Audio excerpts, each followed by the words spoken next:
#1 in Southern California. Channel 7, KABC TV, Los Angeles. Now, the Southland's leading news, Eyewitness News, at 11. 169 airline passengers escape a fiery death as their plane skids to a halt. Good evening, everyone. Here's the latest at 11 o'clock tonight. Those people were on TWA Flight 756 en route from San Francisco to St. Louis. The plane's right landing gear couldn't fully extend, making a smooth landing impossible. The pilot flew a few minutes east to Scott Air Force Base. They have facilities there for foaming the runway. The plane skidded. The FAA didn't call it a landing. It said, quote, "It got on the ground." Emergency procedures were instituted and the passengers had to escape the plane on the slides. About a dozen people were injured and naturally federal officials are investigating. Rich. Only two other incidents tonight involving airlines. An Air Canada 727 made an emergency landing tonight in Denver. The pilot says one engine was out. That flight was en route from Toronto to San Francisco. And earlier today in Chicago, a Midway Airlines DC-9 had trouble with its landing gear and had to land just after takeoff. Meantime, the government is using a new method for monitoring the airline's maintenance procedures. Reporter Roberta Baskin has more. There is more air traffic carrying more passengers than ever before. More than 20,000 commercial flights take off every day. Critics point out the competitive pressures of keeping the planes up in the air versus on the ground for maintenance. Airlines are not doing what they should be doing, are cutting back on the amount of money that needs to be spent, and that needs to be reversed. It is the Federal Aviation Administration's job to make sure the airlines are doing required maintenance. But there aren't enough inspectors to do more than random checks. It comes in for just a few minutes, and you have to really hustle sometime to get everything. If you can't get everything, you get what you can. Inspectors must rely heavily on paper checks as proof the airlines are properly maintained. Last year, the FAA began a new in-depth inspection program where teams of inspectors spend a few months on one airline. Those inspections reveal maintenance is the #1 violation. Among the airlines slapped with stiff fines, Eastern Airlines, $9.5 million, Pan Am, $2 million, Southwest, $402,000. So far, 20 airlines have been put through the new intensive inspection program, but Northwest Airlines is not one of those. Its major inspection is now scheduled for next spring. What you need is inspectors who are looking over the airline's shoulder, seeing that a certain item was not fixed, yet the flight went out for 20 straight flights, and saying to the airline, this is unacceptable. Although the number of FAA inspectors is on the increase, the FAA is still short its goal. An additional 54 inspectors are supposed to be recruited by next month, with more in the budget for next year. This is Roberta Baskin reporting. Some new rules tonight regarding air safety, and already those rules have come under fire. Transportation Secretary Elizabeth Dole added more terminal control areas in 9 major cities. That virtually cuts off those areas around the airports to small planes. Dole says those new TCAs, along with other rules on communications equipment, will mean the end of mid-air collisions. In addition, the FAA yesterday issued a proposed rule to require the installation in commercial airlines of the collision warning system called Traffic Alert and Collision Avoidance System, or TCAS-2. Now, this utilizes the latest technology to alert the pilot to any approaching aircraft. But private pilots say it won't work because controllers are already overworked.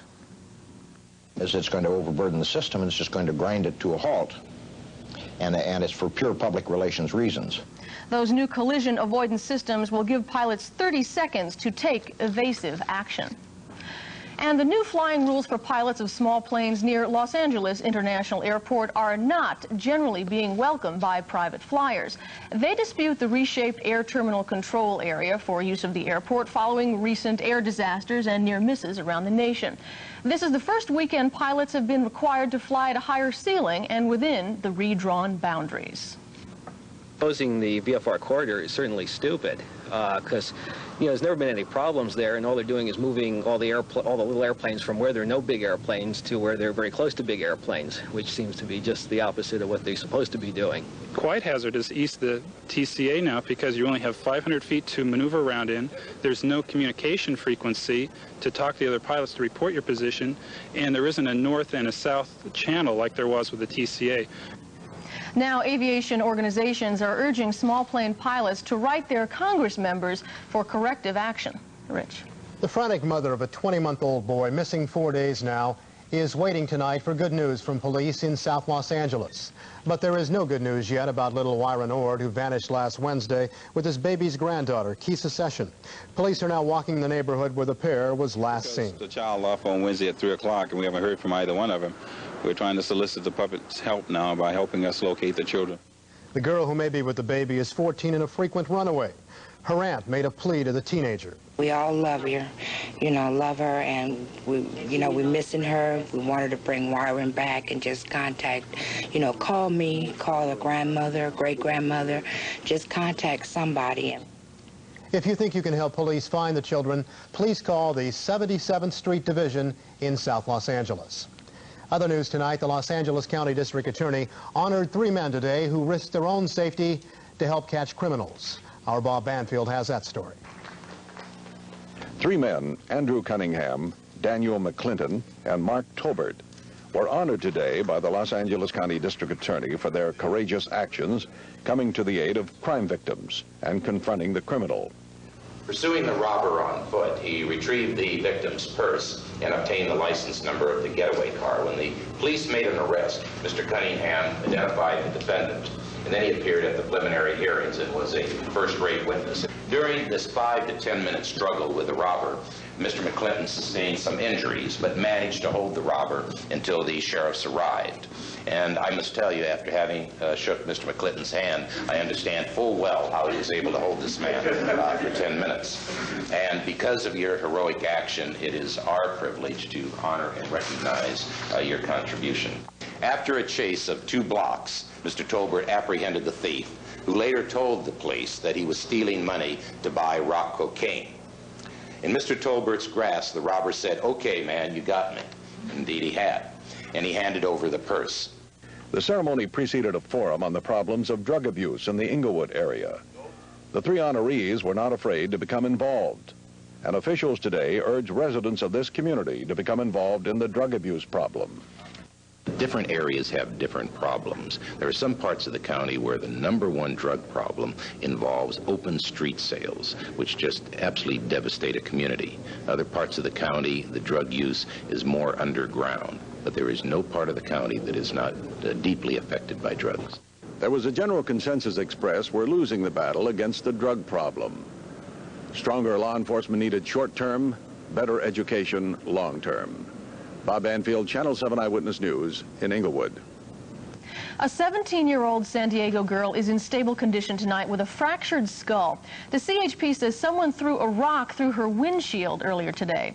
Meanwhile, Governor Duke Majan says he'll boost the numbers of the highway patrol by about 180 people, and he'll immediately double the CHP's overtime budget, all in an effort to combat the growing violence on Southland freeways. A Christian parade in Boston was the scene of a tragic accident today. A pickup truck in the parade suddenly lunged forward into a group of about 30 marchers, killing a pregnant woman and a 10-year-old girl. More than 20 people, mostly children, were taken to the hospital with neck and back injuries. At least 4 people were pinned under the truck until it could be lifted off them. When the parade reached this point, the pickup truck lurched forward and struck the people that were immediately in front of it. How many? There was, in front of the truck, there was approximately about 30 people. Authorities say they'll examine the truck tomorrow to determine whether the accident was caused by human or mechanical error. The truck was reportedly being driven by the pastor of one of the churches represented in that parade. Rich. Bonnie, the Southland may be playing host to a very distinguished visitor next month. The LA Times is reporting that Soviet leader Mikhail Gorbachev is planning to come to the United States in September. He's reported to be planning to visit the UN General Assembly and to meet with President Reagan. His visit is also said to include a stay at the Reagan Ranch near Santa Barbara, a visit to a Southland aircraft assembly plant, and probably a trip to Disneyland. Lonnie? Just ahead, right here, Raiders fans speak out about their team's move to Irwindale, and music buffs take to the streets to save their favorite records.